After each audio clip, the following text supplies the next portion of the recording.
Subscribe करें और bell दबाएं ताकि कोई खबर रह न जाए।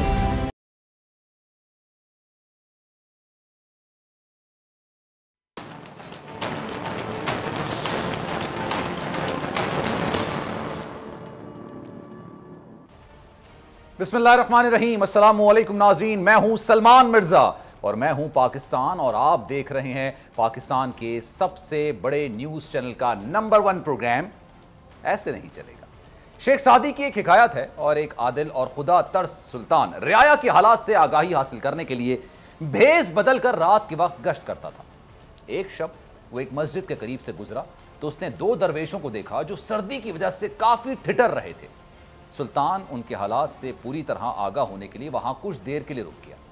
एक दरवेश ने दूसरे से कहा कि अगर क़यामत के दिन खुदा ने इन बादशाहों को भी बख्श दिया तो मैं अपनी कब्र से बाहर निकलने से इनकार कर दूंगा।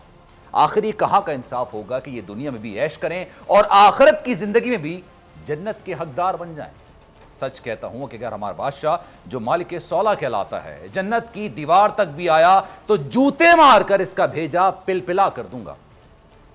सुल्तान सर्दी से सताए इन दरवेशों की यह गुफ्तगू सुनकर वहां से चला गया और सूरज तुलू होने के बाद अपने प्यादे भेजकर उन्हें दरबार में बुला लिया। उन्हें इज्जत की जगह बिठाया और इनाम व अकराम से नवाजा। दरवेश इस हुस्न सलूक पर काफी हैरान हुए। एक दरवेश से रहा नहीं गया, उसने बादशाह की तरफ झुककर राजदारी से पूछा, खुदावंदे नेमत का इकबाल बुलंद हो, हम ये बात समझ नहीं पा रहे कि आखिर उन्हें किस वजह से इस कदर इज्जत व इकराम के काबिल समझा गया है। दरवेश की यह बात सुनकर सुल्तान पहले हंस पड़ा, फिर बोला, भाई मैं उन मगरूरों में से नहीं हूं जो कमजोरों और गरीबों को हकारत की निगाह से देखते हैं। तुम्हें चाहिए कि अपने दिल से यह ख्याल निकाल दो कि क़यामत के दिन मेरी मुखालफत करोगे। मैंने इस दुनिया में तुमसे सुलह कर ली है, उम्मीद है आप तुम मुझ पर बहशत का दरवाजा बंद नहीं करोगे। यहां यह हिकायत खत्म हो जाती। लेकिन जनाब, इससे सबक क्या मिलता है? हज़रत सादी रहमतुल्लाह अलैह फरमाते हैं कि एक साहिब इख्तियार तुझे यही तरीका इख्तियार करना चाहिए, जो शख्स रियाया के हालात से बाखबर रहेगा, उनकी मदद करेगा, वही बहशत का मेवा खाएगा। हज़रत सादी रहमतुल्लाह अलैह ने इस हिकायत में हाकिमों और साहिब सरवत लोगों को यह दर्ज दिया है कि उन्हें गरीबों के हालात से बाखबर रहना चाहिए और उनकी इमदाद और इयानत पर कमर बस्ता रहना चाहिए। यह ख्याल करना कि शैतान के फरेब में मुब्तला होना है कि हमारे पास जो दौलत है वो हमारी अहलियत और काबिलियत का समर है। हकीकत तो यह है कि जिस तरह किसी मौजू शख्स को खजांची के ओहदे पर मुकर्रर किया जाता है और ये बात उसके फ़राइज़ में शामिल होती है कि मुस्तहिक लोगों को सरकारी खजाने में से बिला उज़र रकम अदा करे, बिल्कुल इसी तरह अल्लाह पाक अपने बाज़ बंदों को उनकी ज़रूरत से ज़्यादा माल अता फरमाता है। यह भी गोया सरकारी खजाना होता है जिसकी दुरुस्त इस्तेमाल जरूरत की वक्त की जरूरत होती है। अगर बदकिस्मती से गोया कोई ऐसा नहीं करेगा तो जनाब यकीन जानिए वो खयानत का मुर्तकिब पाएगा और आखिरत में इसकी सख्त सजा है। अब कहानी से हटकर सियासत की दुनिया की बात करते हैं तो हमारे वजीर आजम इमरान खान ने भी हक का अलम बुलंद किया, करप्शन के खिलाफ जिहाद का नारा लगाया, एक तवील जंग लड़ी, फिर जाकर वो आज इस मकाम पर पहुंचे। उन्होंने शदीद मुखालफत बर्दाश्त की लेकिन सबर का दामन हाथ से नहीं जाने दिया। वजीर आजम इमरान खान की पूरी कोशिश है कि वो आने वाले वक्त में टैक्स चोरों को एहतिसाब के खटेरे में लाके खड़ा करें और टैक्स इकट्ठा करके उसको अवाम की फलाह व बहबूद पर खर्च करें। गरीब खुशहाल होंगे, मुल्क में रोजगार बढ़ेगा। गर्ज के इमरान खान पूरी तकदो इसीलिए कर रहे हैं कि गरीब अवाम तक माशी बेहतरी के असरात पहुंच सके और उन्हें उनका हक मिले। ठीक ऐसे ही वजीर आजम ये भी चाहते हैं कि अवाम का वोट का हक चोरी ना हो, क्योंकि वोट भी तो अवाम का हक है और इस हक पर डाका ना डाला जाए। इसीलिए वजीर आजम इंतखाबी इस्लाहात चाहते हैं। लेकिन जनाब, अपोजिशन इस मामले में हमेशा की तरह, हर मामले की तरह रोड़े ही अटका रही है और मैं न मानू का राग अलाप रही है। वजीर आजम इमरान खान इसकी वजह यह बताते हैं कि अपोजिशन एनआरओ चाहती है, जो कि वो अपनी हर तकरीर में कहते हैं, अपने ऊपर कायम मुकदमात का खात्मा अपोजिशन की अव्वलीन तरजीह है। लेकिन इसके बरक्स वजीर आजम इमरान खान चाहते हैं कि अवाम का लूटा हुआ पैसा वापस लाया जाए। इसीलिए वो इस पर किसी किस्म का समझौता करने के लिए हरगिज तैयार नहीं है। वो मुकमुका की सियासत पर यकीन नहीं रखते हैं। जबकि दूसरी जानिब अपोजिशन मुकमुका की सियासत चाहती है। अपोजिशन को अगर उसके मुतालबे और उसके मतलूबा नताइज मिल जाएं तो फिर वो हुकूमत के साथ हर मुमकिन हर तरह से ताउन करने को तैयार है। लेकिन फिलहाल अपोजिशन की दाल जनाब गलती भी नजर नहीं आ रही। इंतखाबात में धांधली के आगे बंद बांधने के लिए हुकूमत संजीदा है, लेकिन अपोजिशन रंजीदा है। कल कौमी सलामती के इजलास में अपोजिशन और हुकूमत एक पेज पर थी, लेकिन क्या ही अच्छा होता कि इंतखाबी इस्लाहात को लेकर भी हमारे रहबर एक पेज पर आ जाए।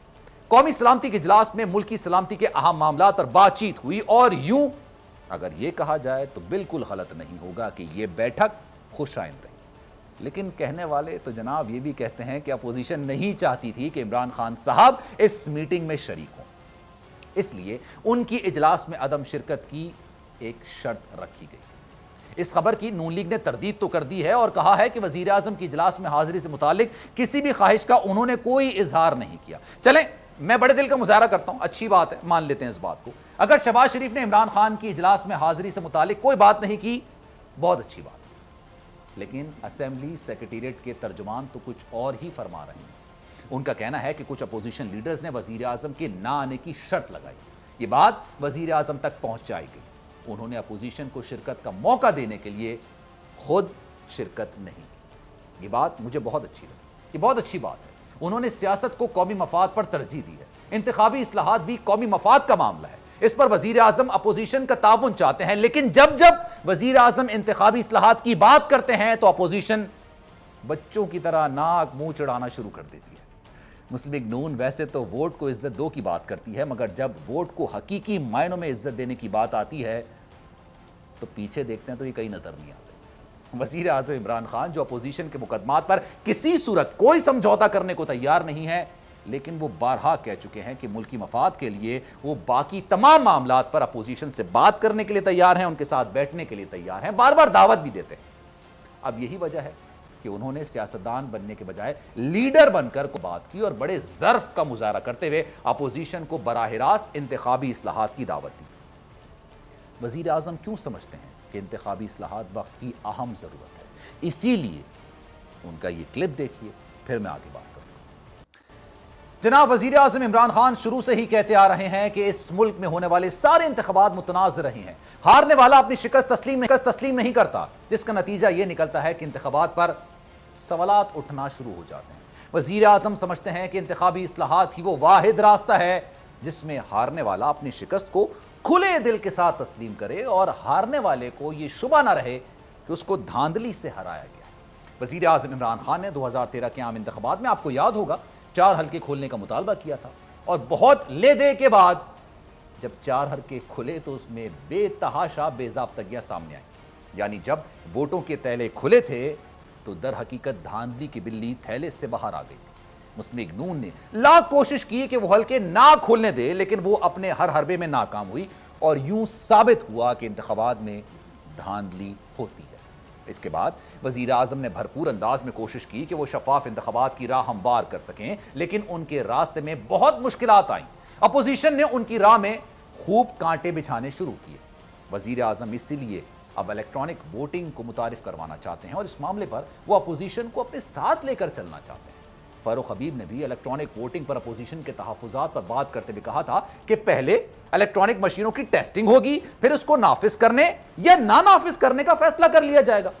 वजीर आजम ने इंतखाबी निज़ाम की खामियों की इस्लाह करते हुए यह भी कहा कि आम तौर पर नताइज ताखीर का शिकार हो जाते हैं, जिसकी वजह से इंतखाबी अमल मशकूक हो जाता है। लेकिन इलेक्ट्रॉनिक वोटिंग वो जरिया है जिससे पोलिंग के फौरी बाद नतीजा हासिल हो सकेगा, यानी धांधली के गुब्बारे से हवा निकल सकती है। हो सकता है कि इस निजाम में खामियां हो, मगर बार बार टेस्टिंग से आजमाइश करके इन खामियों को दूर किया जा सकता है। यही तरीका होता है, आप टेस्ट करते हैं, टेस्ट करने के बाद मुख्तलिफ चीजों से गुजारते हैं और उसके बाद आपको एंड रिजल्ट उसी तरह का मिलता है जिस तरह आप चाहते हैं।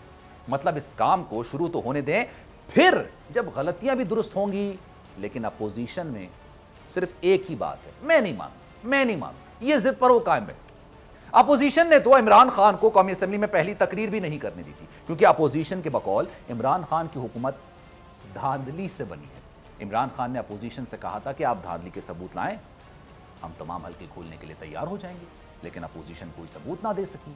अब अपोजिशन के पास मौका है, वो इंतखाबी उलझनों में उलझने से बच सके, लेकिन वो धांधली के बजाय इंतखाबी इस्लाहात का रास्ता रोकना चाहती है। उसने वो नहीं चाहती कि धांधली का रास्ता रोके, मगर इसके बावजूद इमरान खान फिर भी बड़े दिल का मुजाहरा कर रहा है। अपोजिशन से कह रहे हैं कि वो तजावीज़ दे, अगर वो बेहतर हुई तो उन्हें भी इस्लाहात का हिस्सा बना लिया जाएगा। आपकी अगर इस्लाहात सही होंगी तो उसको हम अपनी तजावीज़ का हिस्सा बना लेंगे। वज़ीर आज़म ने अपनी जिस तकरीर में अपोजिशन को ये दावत दी, इसमें वो और भी बहुत से मामलात पर खुलकर बात कर रहे थे, जिस पर उनके मुखालफीन भी उनको दाद देने पर मजबूर हो गए। JUI-FA के रहनुमा जलालुद्दीन ने वज़ीर आज़म इमरान खान की कौमी असम्बली में तकरीर की तारीफ़ की। इसकी वजह वज़ीर आज़म का बड़ा ज़र्फ़ होना है। और अब मुझे थोड़ा डाउट हो रहा है, मुझे नहीं पता कि जलालुद्दीन ने वज़ीर आज़म की तारीफ़ की, अब उनकी पार्टी में उनकी पोजीशन क्या हो सकती है। कुछ मुश्किल में तो नहीं पड़ सकते, क्योंकि JUI के सरबराह तो वज़ीर आज़म को सेलेक्टेड और नाअहल वज़ीर आज़म कहते हैं। हाफिज़ हुसैन अहमद और मोहम्मद शिरानी ने इख्तलाफ किया था तो पार्टी की आला क़यादत ने उनको जमात से ही चलता कर दिया था। उम्मीद है जलालुद्दीन साहब के साथ ऐसा कुछ नहीं होगा। खैर, बात हो रही है इंतखाबी इस्लाहात की, तो फवाद चौधरी साहब ने भी अपोजिशन को यह ऑफर की है कि अगर अपोजिशन है कि वो हुकूमत से बेहतर तजावीज़ दे सकती है तो ज़रूर दें।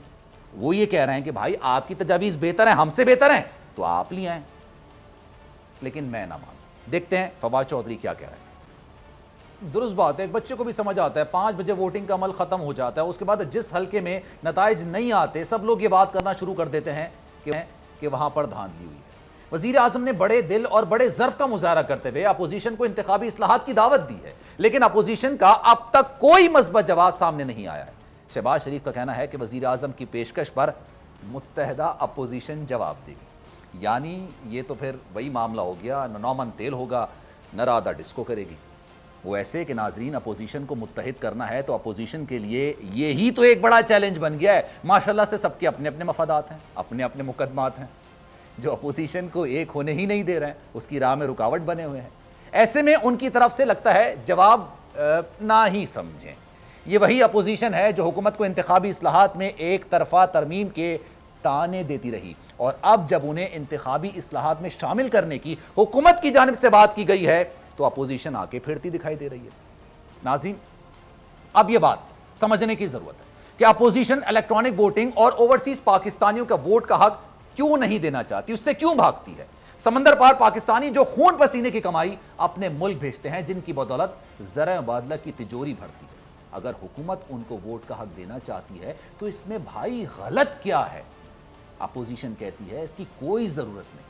अपोजिशन कहती है हुकूमत यकतरफा तौर पर इंतखाबी इस्लाहात में तरमीम करना चाहती है, जबकि हकीकत यह है कि हुकूमती वज़रा कई बार अपोजिशन को इंतखाबी इस्लाहात पर बात करने की दावत दे चुके हैं, लेकिन अपोजिशन जरा भी ताउन करने को तैयार दिखाई नहीं देती। वज़ीर इत्तलात फवाद चौधरी ने यह भी कहा है कि अगर अपोजिशन को लगता है कि इंतखाबी इस्लाहात को लेकर हमारी तजावीज़ दुरुस्त नहीं है तो इससे बेहतर तजावीज़ हैं तो आइए बात करने को तैयार है।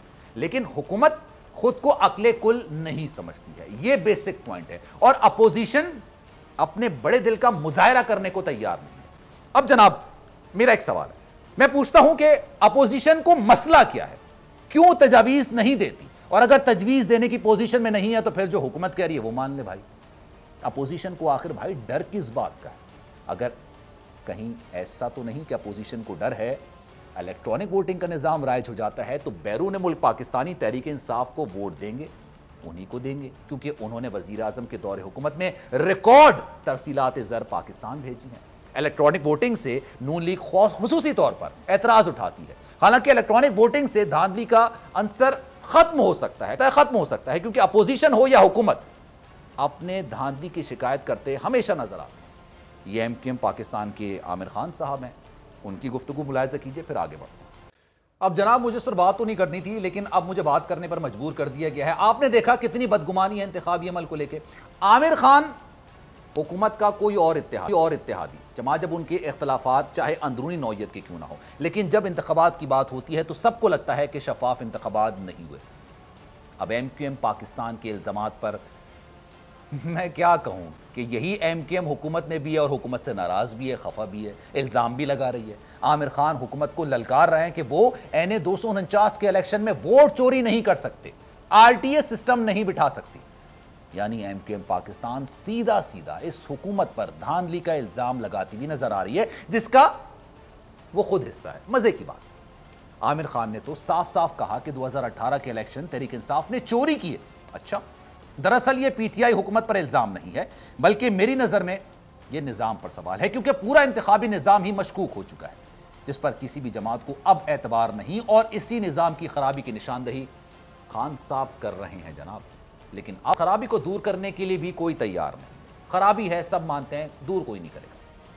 कहीं ऐसा तो नहीं कि दीगर जमातें बहती गंगा से हाथ धोना चाहती हैं, क्योंकि धांधली के जरिए आइंदा इंतखाबात जीतना चाहती हैं। मुस्लिम लीग नून भी कहीं इसी वजह से तो इंतखाबी इस्लाहात की मुखालफत नहीं कर रही।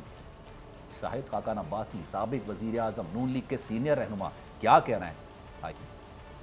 अब ये नया शोशा पार्लिमानी निजाम, सदारती निजाम की बात कौन कर रहा है? हम तो इस्लाहात की बात कर रहे हैं, वजीर आजम इस्लाहात की बात कर रहे हैं। सिंपल सी बात है, जब से मैंने होश संभाला है मैंने ये सुना है कि इलेक्शन में धांधली हुई है। जीतने वाला भी कहता है, हारने वाला भी कहता है। अब इसका हल क्या है? इस्लाहात है।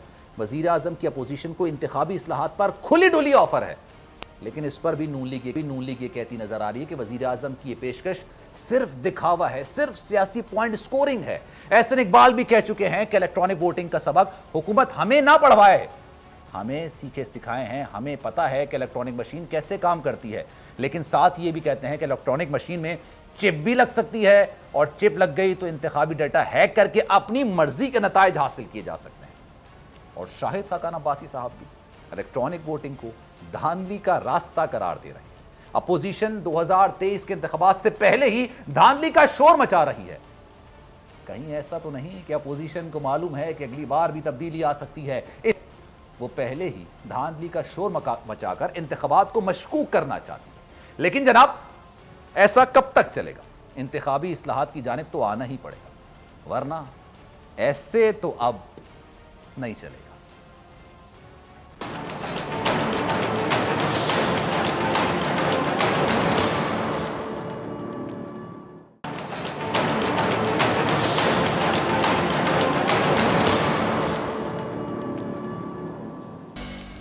जनाब वाला वेलकम नाजरीन। वजीर आजम इमरान खान के दो टूक जवाब के बाद अमरीका के अंदर अब एक बेसुकूनी सी नजर आ रही है। अमरीका पाकिस्तान पर मुख्तलिफ तरीके से प्रेशर डालने की नाकाम कोशिशों में लगा हुआ है। कभी वो पाकिस्तान से अफगानिस्तान के खिलाफ इस्तेमाल करने के लिए हवाई अड्डे मांगता है, जिस पर उसको मुँह की खानी पड़ती है। कभी वो पाक चीन ताल्लुकात खत्म करने के लिए पाकिस्तान पर बेपनाह प्रेशर डालना शुरू कर देता है।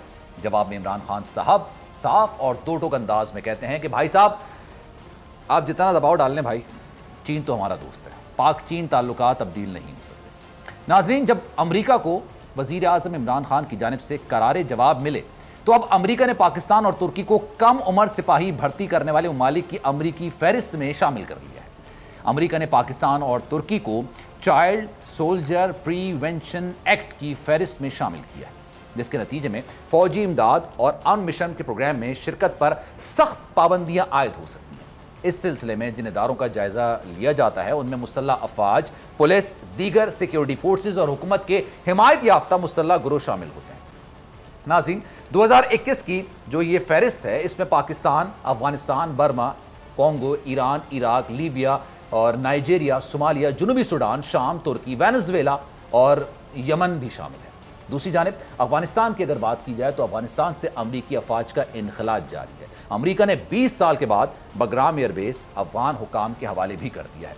2001 में अफगानिस्तान पर हमले के बाद अमरीका ने अलकायदा और तालिबान के खिलाफ जो कार्रवाइयां शुरू की थी, उसके लिए बगराम एयरबेस को अपना मरकज बनाया था, और अफगान जंग के उरूज के दौर में इसी एयरबेस पर तकरीबन 1 लाख से जायद अमरीकी फौजी तैनात थे।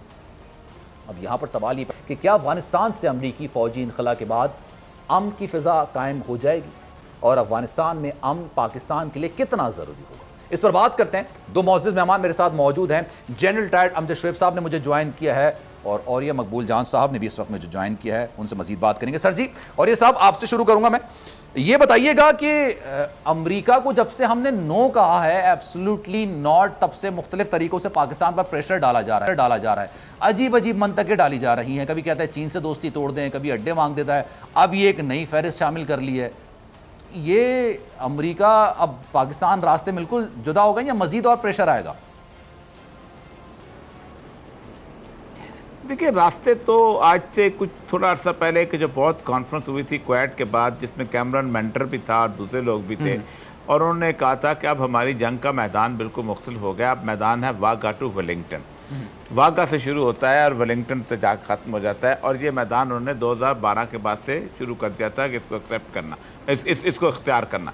इस मैदान आप देखें गुज़श्ता 2-3 सालों के अंदर वॉर एंड टेरर नाम का कोई गुफ्तगू नहीं होती, ना किसी प्रेस में आपको नज़र आएगा, ना किसी और जगह नज़र आएगा। अलकायदा आपको नज़र नहीं आती, हालांकि अलकायदा का हेडक्वार्टर है उस वक्त इंडिया के आसाम में बहुत ज़बरदस्त तरीके से चल रहा है। और पिछले दिनों जब उनके मौलाना आसम उमर का इंतकाल हुआ था तो उनकी जानशीनी के ऊपर अच्छा खासा इख्तिलाफ बन गया था कि कौन आएगा वहाँ पर जानशीन, यानी इस हद तक एक्टिव अलकायदा के बारे में कोई गुफ्तगू नहीं होती। तो इसकी वजह यह है कि अफगानिस्तान और पाकिस्तान और ये हैं अब बहुत हद तक रेलेवेंट रह गए, लेकिन वो रहना चाहते हैं, प्रेजेंस दिखानी चाहते हैं कि यहाँ मौजूद हैं, हम एक दफ़ा निकल ना जाएँ, वरना निकल गए तो यहाँ रूस और चीन आ जाएंगे तो फिर हमारी कोई हैसियत नहीं रहेगी। इसीलिए पाकिस्तान पर दबाव डाला जाता है। पहले ताजिकिस्तान के ज़रिए आने की कोशिश की थी, लेकिन ताजिकिस्तान, उज़्बेकिस्तान और इन जगहों की जो इकॉनमी है वो रूस पर बहुत डिपेंडेंट है। आज तक उनकी रेलवे लाइन तक जो है वो रूस से ऑपरेट होती है और आती जाती है। आप खुद सोचें कि वो कैसे अमेरिका के साथ चल सकते हैं। लेकिन बाकी तमाम ममालिक रीजनल जो है वो कोशिश कर रहे हैं, और अमेरिका उनको कभी इंडिया के सर पे हाथ रखता है, कभी किसी और मुल्क के सर पे हाथ रखा है, कभी तुर्की को कहता है कि जाके बगराम में उसको संभाल लो। अमेरिका इस वक्त झुंझलाहट का शिकार है, क्योंकि कभी उसके लोगों ने सोचा भी नहीं था कि अफ़गानिस्तान में, जिसको उन्होंने एक प्रॉक्सी वार के ज़रिए रूस को शिकस्त दी थी, जो उनका अपना मैदान जंग था, जहाँ से वो कामयाबियाँ समेट के निकले थे, जहाँ उन्होंने फिर उसको तबाही के दहाने पे भी पहुँचाया, उस मुल्क के अंदर वो इस तरह से बोरिया बस्ता लपेट के जाएंगे। और न सिर्फ अमेरिका बल्कि उसके साथ उसके 48 इत्तेहादी जो हैं वो भी साथ चले जाएंगे, जो कि बहुत बड़ा मिलिट्री हिस्ट्री का वाक़या है। ऐसा मसला यह है कि इस वक्त क्या हो सकता है। मैक्सिमम बात मैंने पिछले 2-3 प्रोग्राम मुस्तकिल एक जगह से कर रहा हूँ, उससे बात कर रहा हूँ उस पर, कि बुनियादी तौर पर हम लोग जो हैं एनालिसिस नहीं करते इस पूरे सिचुएशन का, और अचानक हम समझते हैं कि शायद वहाँ से पता नहीं क्या कुछ होने वाला है। जब तक रूस वहाँ पर रहा है 1980 से लेके 1988 तक पाकिस्तान के हर शहर में धमाके होते थे, हर शहर में खाद के एजेंट घूम रहे होते थे, हर शहर में पता नहीं क्या क्या कुछ होता था। आप सोचते, मुझे याद अच्छी तरह कि कोयटा में हम एक जगह से लाशें उठाते थे, दूसरी जगह ऐलान आता था धमाका हो गया।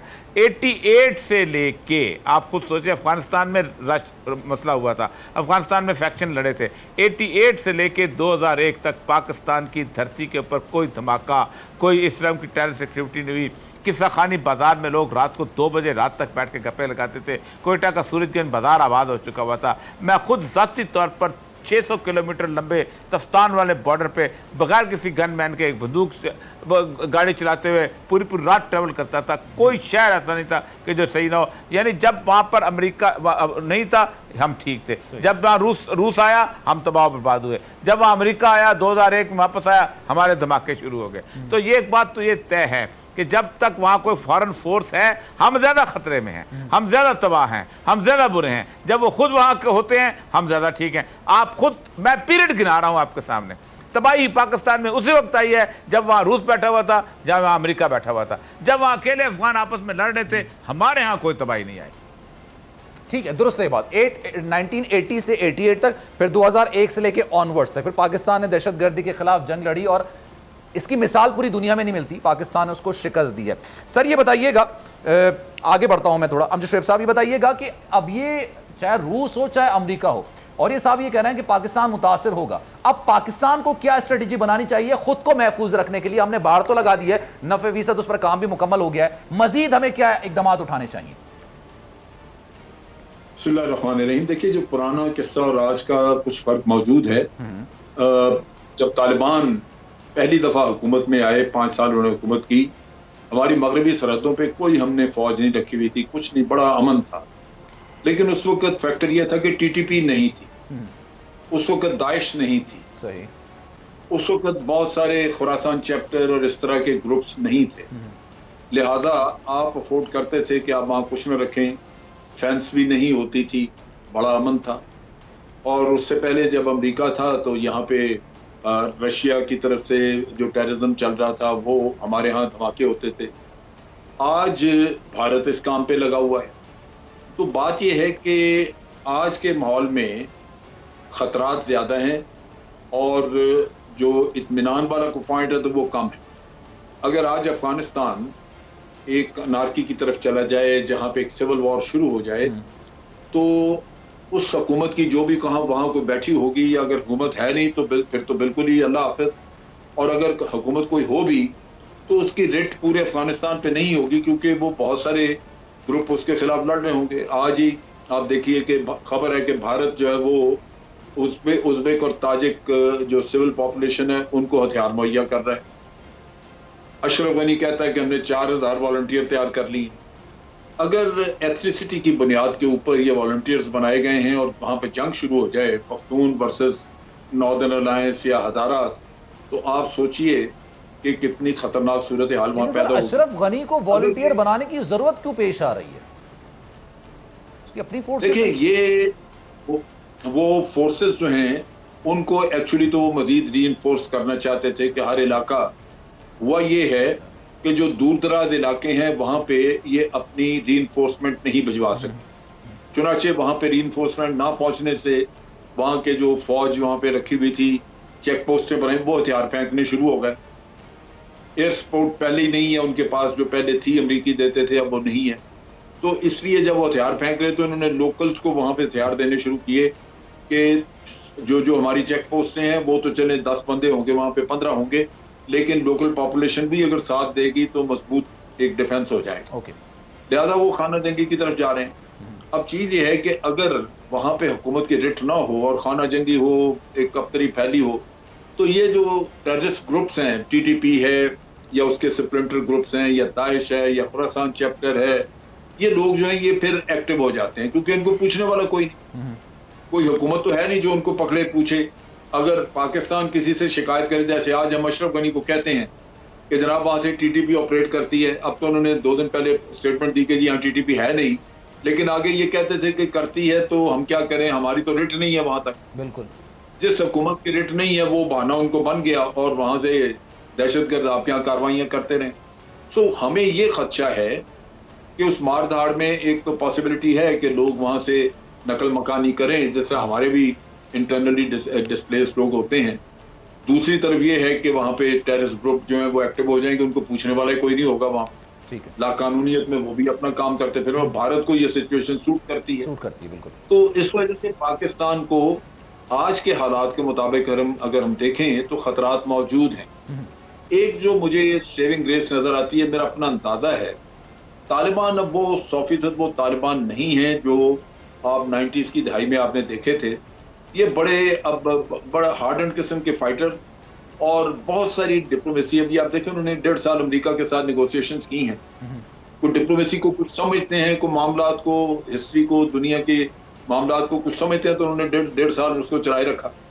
तो ऐसे नहीं, मेरा अपना ख्याल है कि वो अल्टीमेटली काबुल में जाने से, दाखिल होने से पहले वो इन तमाम स्टेक होल्डर्स को कहेंगे कि आप आ जाएं, क्रॉस द टेबल बैठें और हमारे साथ मुज़ाकरात करें। अब अगर वो खुलूस नीयत से लोग आके टेबल पे बैठ जाएं, तो तालिबान चूंकि पोजीशन ऑफ स्ट्रेंथ से बात कर रहे होंगे, तो ये पॉसिबिलिटी तो है कि तालिबान अपने ज्यादा मुतालबात उनसे मनवा सकें। लेकिन फिर भी अगर एक वहां पे उनकी आपस में कोई इत्तेफाक राय हो जाए, सही, तो वो मुल्क के लिए भी बेहतर है और बाकी भी दुनिया के लिए बेहतर है। मूविंग फॉरवर्ड, और ये साहब ये बताइएगा, मैं आता हूं सर, हुकूमत बनाएंगे तो उनके रेपुटेशन का मसला भी है। ठीक है सर, और ये साहब ये बताइएगा, जब से सियासत, मुल्की पॉलिटिक्स के हवाले से मैंने पढ़ना शुरू किया, फर्स्ट टाइम मैंने शायद ये सुना है कि हमने अमेरिका को नो कहा है, वरना जब भी होता है हम तो दिल खोल के मतलब रास्ते भी दे देते हैं, अपनी दोस्ती का सबूत भी देते हैं। फर्स्ट टाइम ऐसा हुआ है कि हमने अमेरिका को कहा है नहीं यार बहुत शुक्रिया आपका, आपके रास्ते अलग, हमारे रास्ते अलग। पाकिस्तान पर इसके असरात क्या होंगे? क्या हम इस पोजीशन में हैं कि सुपर पावर अमेरिका की नाराजगी मोल ले सकें? देखिए, पहली बात तो यह है कि हालात बहुत बदल चुके हैं। अच्छा, एक बात तो यह है कि इसमें एक कंट्रीब्यूशन तो ज़रूर आप रखिए कि अफ़गानिस्तान में जो अमेरिका और अलाइड फोर्सेस को शिकस्त दी है, उसने खित्ते में इस तरह का हौसला पैदा करने की ताकत भी दी। आज से 20 साल पहले पाकिस्तान का कोई तज्जिया निगार, कोई फ़ौज का तज्जिया निगार हो जाए, सिर्फ सिविल तज्जिया निगार हो जाए, कोई तज्जिया निगार ये कभी सोचता था कि अफ़गानिस्तान से अलाइड फोर्सेस निकलेंगी, और वो अलाइड फोर्सेस के जिनके साथ कोई एक भी मुखालफ नहीं था और पड़ोसी तक साथ नहीं थे अफगानिस्तान के, वो निकली। ये एक बहुत तारीख का बहुत बड़ा वाक़या है जिसको कोई अंडरस्टैंड नहीं कर रहा। इस वाक़े ने खित्ते में कुछ खड़े होने का हौसला दिया है। दूसरी बात यह है कि चाइना और जो है अपना रूस, ये दोनों बिल्कुल डिफरेंट तरीके। आप पेंटागन की 2019 की दिसंबर की स्ट्रेटेजी पढ़े ना, उसमें उन्होंने लिखा है कि जी एक नया मलाइन फैक्टर पैदा हो रहा है और वो रशिया है, और चाइना एक रिवीनियस फोर्स आ रही है, हमें इसका मुकाबला करना है। कंटेनमेंट ऑफ चाइना का भी है और रूस का भी मसला है। अब वो उनके लिए एक और तरह की कैफियत जो है पैदा हो गई इस खित्ते के अंदर। खित्ते में रीजनल इन्फ्लुएंस बिल्कुल और हो गया है, लोगों ताकतों का इन्फ्लुएंस और हो गया है। सही। अब वो मैदान जंग जो है वो बहरुल काहिल की तरफ जो है वो चला गया है, वाघा से वेलिंगटन की तरफ चला गया। अब उस तरफ बात हो गई है। अब एक बात देखिए, पहली बात तो यह है कि अफगानिस्तान के अंदर जब तक आप उसके डीप रूटेड किस्म के ट्राइबल सिस्टम को आप नहीं स्टडी करते, आप नहीं समझ सकते। 3-3.5 लाख जो उन्होंने अफगानिस्तान में फ़ौज भर्ती की है ना, वो पाकिस्तान की तरह नहीं की थी कि जनाब आपने चकवाल से भी ले लिए, फलां से भी ले लिए। वो एथनिक बेसिस के ऊपर जो ग्रुप एथनिक था वो उसके अंदर वहाँ पर मौजूद था। अगर ताजिक ऊपर से ताजिक ने रखा, उज़्बक रखा, फलां रखा, ये वो, उनके अंदर पश्तून मिनिमल थे, बहुत कम उस फोर्स के अंदर। बाकी लोग भी थे लेकिन किसी न किसी हद तक थे, मतलब जोरजानी थे, थोड़े से तरक थे। अब 3.5 लाख को बंदूकें दे के भी आप जो हैं अफगानिस्तान के और अमेरिका की सपोर्ट, आप तालिबान को डिफीट नहीं दे सके। खाना जंगी तक नहीं, जिन 80% इलाकों के अंदर तालिबान का कंट्रोल है वहाँ खाना जंगी भी नहीं है। अच्छा, अब आप समझते हैं कि अमेरिका चला जाएगा, उसकी इंटेलिजेंस सपोर्ट चले जाएगी, उसकी एयर पावर चले जाएगी और जब बंदूकें शहर में लोगों को दे के लोग लड़ेंगे। मैं आपको बताऊं, जिस वक्त आज से 1 साल पहले उन्होंने 15 दिन की जंग बंदी की थी, तो तालिबान जब काबुल के बाजार में निकले थे तो लोग उनसे सेल्फियां बनाते थे। लोगों की यादों में 5 साल मौजूद थे। औरतों ने सेल्फियां बनाई हैं उन तालिबान लीडरों के साथ। लोग तंग आए हुए हैं अफगानिस्तान के लोग 40 साल की जंग से। ये कोई तमाशा तो नहीं है कि 40 साल से 6 नस्लें जो है उनकी तबाह बर्बाद हो रही हैं और अभी तक वो बंदूक उठाते फिरेंगे। जो बंदूक उठाने वाले थे वो 3-3.5 लाख को सरेंडर करते चले आ रहे हैं। हर रोज एक एलामिया जारी होता है सरेंडर करने का, और सरेंडर करने के साथ उनकी बंदूकें वो सारा कुछ। अब अगर रेगुलर आर्मी जो इतनी बड़ी तनख्वाह लेती थी वो तालिबान के सामने नहीं रुक सकी, वो सरेंडर कर रही है, तो कहाँ से ये लोग आएंगे। एक उन्होंने जुलूस निकाला है वहाँ पर काबुल शहर के अंदर, कुछ लोगों को बंदूकें देके, आप देख लें वो सारे वो अब आइडेंटिफाइएबल हैं, क्लीन शेव हैं, उसके बाद अपना कपड़े जो है वेस्टर्न टाइप कपड़े पहने, जो अफगान वहाँ पर काबुल शहर के होते थे वो नजर आते हैं। तो एक बात तो ये मैं तो कतन कोई एक्सपेक्ट नहीं कर रहा किसी तौर पर। जहाँ तक टीटीपी का ताल्लुक है, जहाँ का दाइश का ताल्लुक है, वो खुद तालिबान के लिए खतरा है। तालिबान खुद, आप सोचे राइट फ्रॉम वेरी बिगनिंग, आज से 8 साल पहले वो कहते दाइश हमारे खिलाफ बनाई गई है। वो कहते दाइश को हेलमंद से उठा के हेलीकॉप्टरों में अफगान फोर्सेस, अमेरिकन हेलीकॉप्टर जो हैं ये वहाँ तो मज़ार शरीफ लेके गए हैं। वो कहते हैं कि दाइश के और आप बंदे जहाँ वहाँ से लेके, उन्होंने आखिरी जब बगराम बेस के साथ जो उसका चीफ मारा था ब्लैक वाटर का, उसके साथ उन्होंने दाइश के 25 बंदे मारे थे, वो खुद उसके खिलाफ है।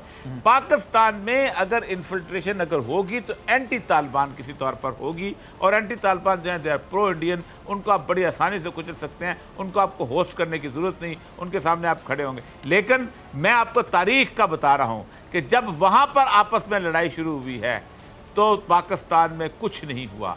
पाकिस्तान में उसी वक्त हुआ है कि जब वहाँ पर वो सूरत हाल थी, जहाँ रूस था, जहाँ अमेरिका था। हाँ, हमारे तल्लुकात अफगान गवर्नमेंट के साथ ख़राब रहे। जब इंडिया के ज़माने में यहाँ पश्तूनिस्तान का मसला भी उठता रहा, यहाँ बलोच इंसर्जेंट भी वहाँ जाके बैठे रहे, यहाँ से जुल्फ़िकार भी वहाँ जाके बैठी रही, तजारा भी अगवा के वहाँ जाता रहा। हमारे अपनी जो पर्सनल उस तरह की सूरत हाल थी उसमें वो रूस के कैंप पे था, अमेरिका के कैंप पे थे, ये होता रहा।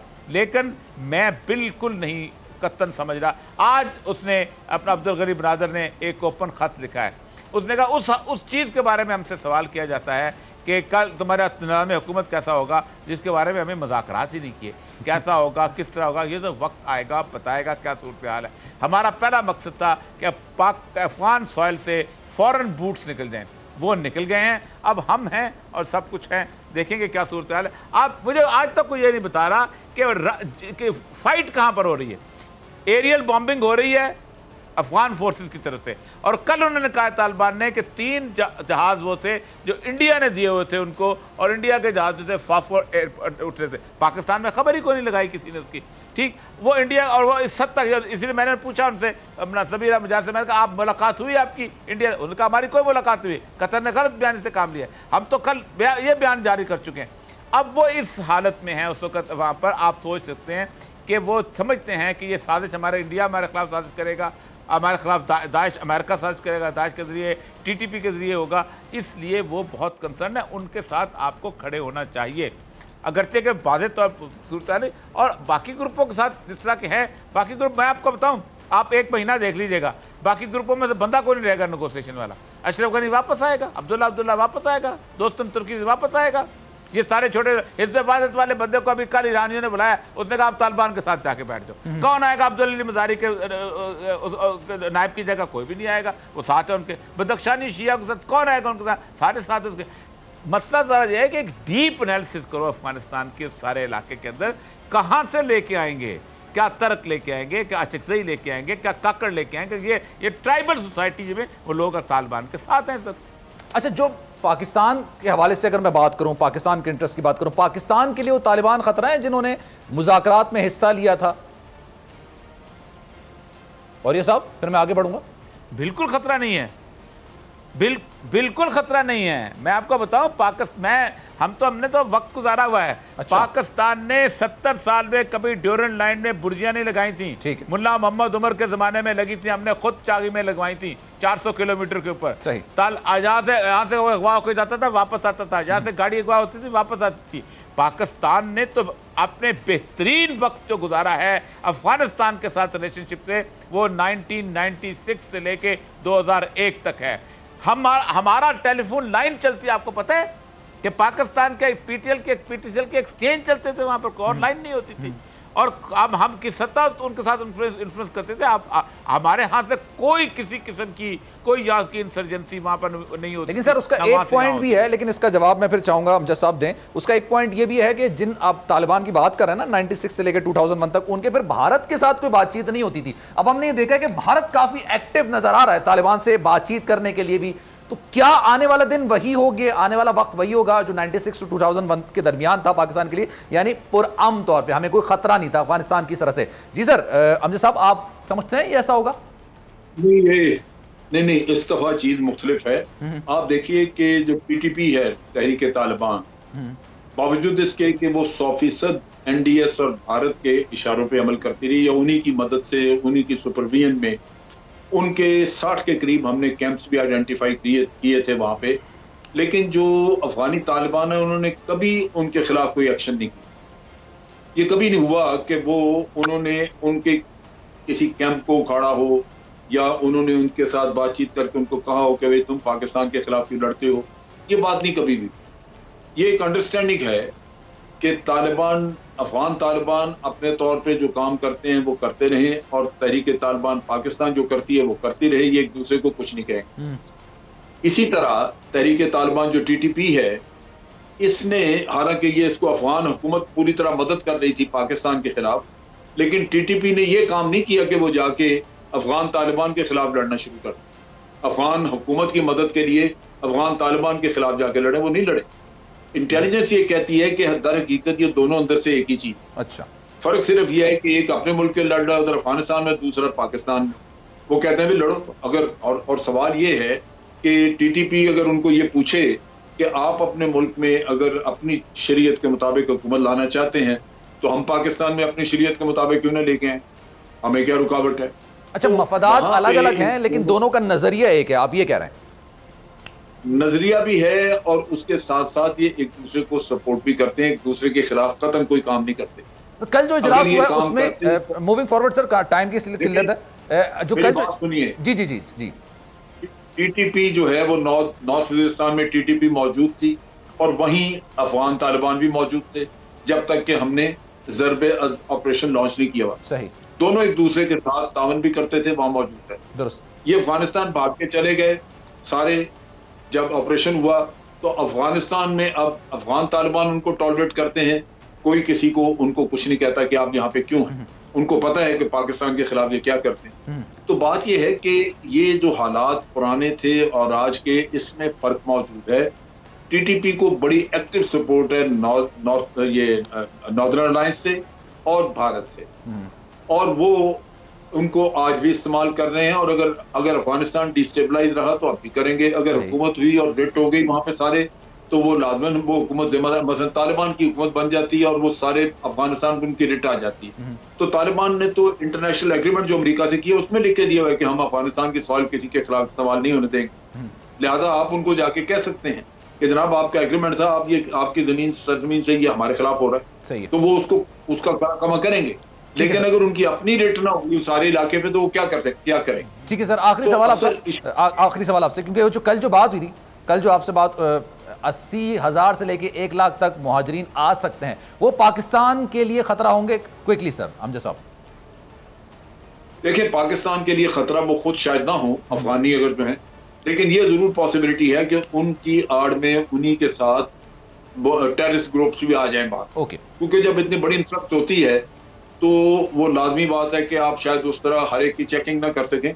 और ये हुआ था जब यहाँ पे हमने इंटरनली डिस्प्लेस पर्सन जो आईडीज थे हमारे अपने अफगान, यहाँ से नॉर्थ वजिस्तान से निकल के पेशावर और दूसरी जगहों पे जब कैंप उनके बनाए गए बंदूक वगैरह में, उनमें टीटीपी वाले भी निकल के चले गए। ठीक, ये प्रॉब्लम आ सकती है। ठीक है सर।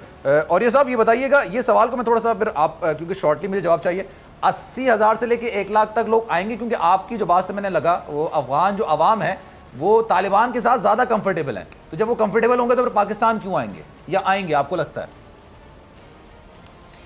नहीं, मैं तो पता नहीं समझ कि इसलिए पाकिस्तान में पहली दफ़ा जब अफगान कैंप उजड़े थे तो तालिबान के ज़माने में उजड़े थे। मैंने आज एक प्रोग्राम में नाम भी लिया, मोहम्मद खैर का कैंप उजड़ा, सरखाब का कैंप निकला, उसके बाद पंचपाई का, सारी जगह से हिजरत करके लोग वापस चले गए थे। लेकिन मैं यहाँ टीटीपी के बारे में आपको बता दूं सर, क्विकली सर, ये बड़ा ट्रिकी सा इश्यू है अफगान वॉर हिसाब से। जी जी, इसलिए अफगान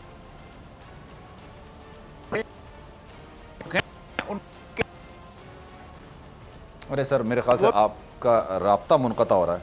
ठीक है, और ये साहब बहुत शुक्रिया आपका, हमजा साहब आपका ये बहुत शुक्रिया। और कोई भी हुकूमत आए, अफगान अवाम किसी को भी अफगानिस्तान में हुकूमत के लिए चुने, पाकिस्तान का बेसिक इंटरेस्ट ये है कि उससे पाकिस्तान बातचीत भी करे और आम बहाल रहे। अमेरिका जा रहा है, ये हकीकत है, ख़त्म हो जाएगा, सितंबर तक सारी फोर्सेस चली जाएंगी, लेकिन उसके बाद की क्या सूरत हाल होगी ये पाकिस्तान के लिए इस वक्त सोच का महवर बना हुआ है। प्रोग्राम आपने मुलाहिज़ा किया, उम्मीद है आपको पसंद आया होगा। सलमान मिर्ज़ा को दीजिए इजाज़त, अपना बहुत ख्याल रखिएगा, अल्लाह हाफ़िज़।